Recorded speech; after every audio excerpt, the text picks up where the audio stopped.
A Muriel acabou de dar a notícia de um possível tratamento. A gente fala sobre números aqui de São Paulo que são bastante positivos. A taxa de ocupação de UTIs aqui no estado alcançou o menor nível desde abril de 2020, portanto ali no inicinho da pandemia. Pela primeira vez no ano, menos de 2.000 pessoas estão internadas em leitos de terapia intensiva no estado. Sobre essa boa notícia, a gente vai conversar agora com a cardiologista e chefe da UTI Covid do Hospital das Clínicas da Faculdade de Medicina da USP, Ludmila Adjar. Ludmila, doutora, muito bom dia. Obrigada por nos atender mais uma vez. É sempre um prazer falar com a senhora. Bom dia, obrigada a vocês por essa oportunidade. E finalmente uma boa notícia, né, para todo mundo aqui. Pois é, uma boa notícia. Já vamos falar sobre ela, então, o que ela significa. Claro, reflexo aí da vacinação, mas tem que ter cautela também em relação a esses números, né? Sem dúvida. O que a gente alcança hoje é um número que a gente estava buscando há muito tempo, neste tempo todo que nós estamos vivendo, desse desafio, dessa crise sanitária enorme que o Brasil vem vivendo, mas para nós, médicos, profissionais da saúde, gestores de hospitais, e que vai resultar num bem enorme para a população, ver as UTIs com uma menor taxa de ocupação significa muito.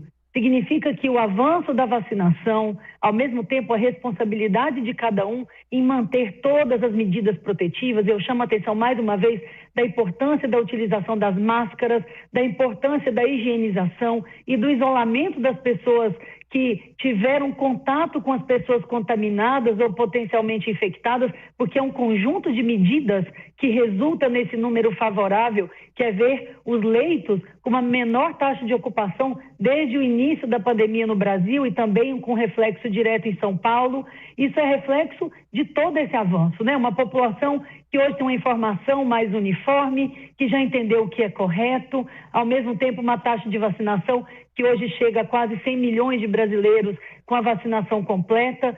Tudo isso resulta em nós hoje podermos trabalhar com uma segurança maior, porque não vai faltar leito para paciente, não só paciente com Covid, que reduziu muito, mas isso significa que nós podemos cuidar dos outros problemas, das doenças cardiovasculares que ficaram represadas e tiveram suas taxas aumentadas, dos pacientes com câncer que precisam de atendimento. Nós sabemos que o Brasil tem quase 3 milhões de cirurgias que deveriam ter sido realizadas em 2020 e 2021 e que foram postergadas, adiadas. Então é hora de nós termos um fôlego nos hospitais, nas instituições públicas e privadas, para também olhar para os outros pacientes.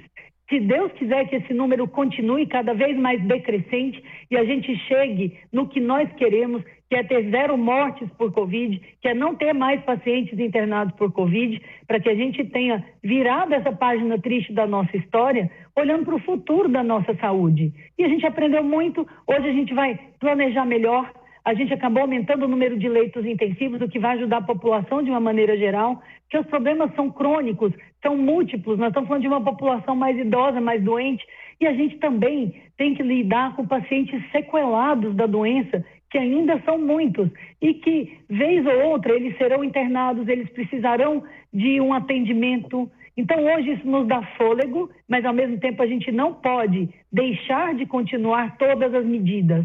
Meu receio maior, vendo esses números, é claro que é um motivo de alegria para todos nós, de alívio, mas é a população achar que o problema está resolvido. E aí a gente deixa de usar máscara, deixa de tomar a segunda dose da vacina. Isso não pode acontecer. Nós não estamos diante da erradicação da doença, mas nós estamos diante de um alívio, de uma redução do número. E isso é fruto de uma população e de medidas que foram modificadas nos últimos meses com mais responsabilidade, uniformidade de informações, e é isso que o Brasil precisa.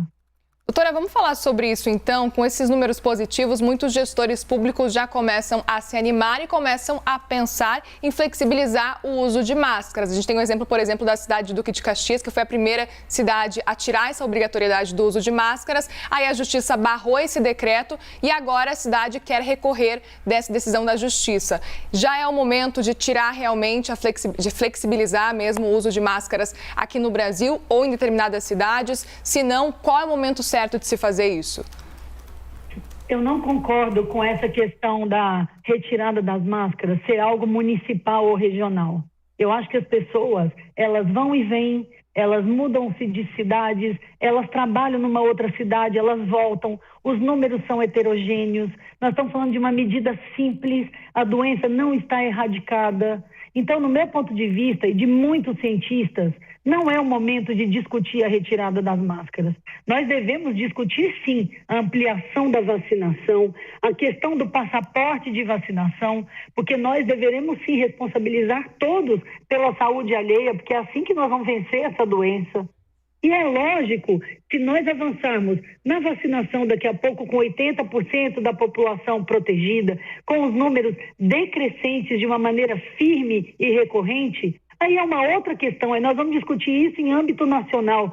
Por enquanto, eu acho uma manobra arriscada, uma manobra que nós não deveríamos estar perdendo tempo discutindo, porque ela só traz polêmica, ela gera insegurança. Ah, nesse município eu posso, naquele estado eu posso. E quantas vezes nós vimos que essas doenças virais transmissíveis, elas funcionam como pêndulo. Ora os números aumentam, depois caem, depois aumenta de novo. Então, na minha opinião, não é hora. Nós temos que ter um número maior de pessoas vacinadas e um tempo maior da doença controlada. E acho que num país continental como o Brasil, isso tem que ter um âmbito nacional. Não dá para a gente regionalizar, municipalizar. Eu acho muito triste isso. Ele começa a virar decreto, começa a virar briga judicial. Esse é um problema de saúde pública. Para isso temos os gestores. E como é que fica a cabeça da população? Ah, eu vou ao Rio, em determinada cidade, eu não uso máscara, depois eu atravesso, eu faço uma viagem, eu coloco a máscara. É algo tão simples e que pode salvar tanta vida. A mesma coisa discutível é a questão do passaporte de vacinação. Muita gente fala, eu vou obrigar. Pessoal, nós estamos falando de um problema que a minha irresponsabilidade individual pode resultar numa morte, pode resultar numa doença grave. Então, é claro, se você de uma maneira irresponsável, eu não vou tomar vacina, você não tem nenhum direito de colocar a vida do outro em risco. Por isso que nós que estudamos o problema e que vivemos o problema, nós queremos máscara sim hoje para toda a população e nós defendemos o passaporte vacinal, porque a gente defende a saúde, a vida. Daqui a pouco isso não vai ser mais um problema, mas nesse momento é o que a gente sempre diz, o grande inimigo é o vírus, é a doença, ela não está erradicada, mas quando a população entendeu que estava no caminho certo, que é de se vacinar, que está no caminho certo de adotar as medidas sanitárias, nós estamos conseguindo controlar essa doença grave e ter fôlego para tratar os outros pacientes. Nós vivemos momentos que nós não tínhamos leitos nem para tratar os pacientes com Covid, muito menos os pacientes cirúrgicos de outras doenças, muito menos os pacientes cardíacos. A mortalidade por doença cardíaca no Brasil aumentou mais de 100% no meio do ano de 2020 e 2021. Então, nós estamos num momento de reflexão, mas, mais uma vez, de união da população em torno de uma informação transparente. Eu defendo ainda o uso de máscaras, defendo o passaporte vacinal, porque eu sou uma defensora da vida da população brasileira. Doutora, eu já vou passar a bola para a nossa analista de política, Thais Arbex, que também quer participar aqui dessa conversa. Mas antes, para a gente continuar nesse tema, eu queria só te fazer uma pergunta objetiva. O que isso pode significar? A flexibilização de medidas como a retirada do uso de máscara até o final do ano, mais ano novo liberado para festas e possivelmente carnaval. Pois é, eu temo muito isso. Nós vimos muitos países comemorarem antes da hora uma redução significante do número de casos, adotar medidas de flexibilização e depois terem números aumentados novamente, mortes aumentadas, e aí perde-se tudo. É um passo para frente para dar 2 passos para trás. Então, na minha opinião, antes da erradicação dessa doença ou de uma manutenção de números decrescentes em termos de casos novos, de infectados e de mortes, nós devemos manter as medidas de adoção protetivas anti-crise sanitária, e uma delas resulta em nós continuarmos a utilizar as máscaras, a higienização de cada um e evitar todas essas festas, essas aglomerações que ainda não é hora. É hora do país respirar. E respirar, a gente precisa se unir ainda em torno do combate à Covid-19. Thaís? Bom dia, doutora. Obrigada, meninas. A senhora citou o fato de muitas cirurgias, muitas doenças terem ficado em segundo plano durante essa pandemia. A gente já consegue dimensionar como vai ser isso para o sistema de saúde, não só o sistema privado, mas também o sistema público? como será esse pós-pandemia? Bom dia, Thaís. Sempre um prazer falar com você. Você em Brasília e a gente aqui em São Paulo. Eu queria dizer o seguinte, Thaís, esse é um problema que, sem dúvida, ele vai acarretar uma série de consequências para o sistema público, e nós já estamos sentindo isso, e nós vamos ter que fazer uma reestruturação rápida, mais organizada do sistema. Veja só, nós temos quase 3 milhões de cirurgias que ficaram represadas, postergadas, adiadas, e que nós vamos ter que encaixar nos números que são atuais, que são presentes. Então, esse é um ponto. Segundo, os pacientes com doenças crônicas, como os pacientes com câncer e com doença cardiovascular, hoje são os pacientes que representam um grande número de mortes do país todo.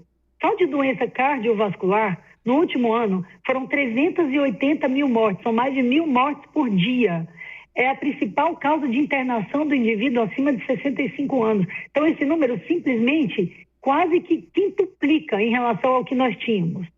Sem contar as consequências que a pandemia trouxe. Por exemplo, a população em casa, ela foi menos ao médico, ela controlou menos os fatores de risco de doença cardiovascular e de câncer, ela teve uma alimentação pior, ela ficou sedentária, ela teve um aumento da prevalência do tabagismo. Então, tudo isso vai resultar numa necessidade que o sistema de saúde tem desde já de ampliar sua fonte de atendimento, de reestruturar unidades primárias, de aumentar o atendimento da unidade básica de saúde, de melhorar a hierarquização da rede. Então, tudo isso já tem que estar sendo pensado em nível de saúde pública ainda mais.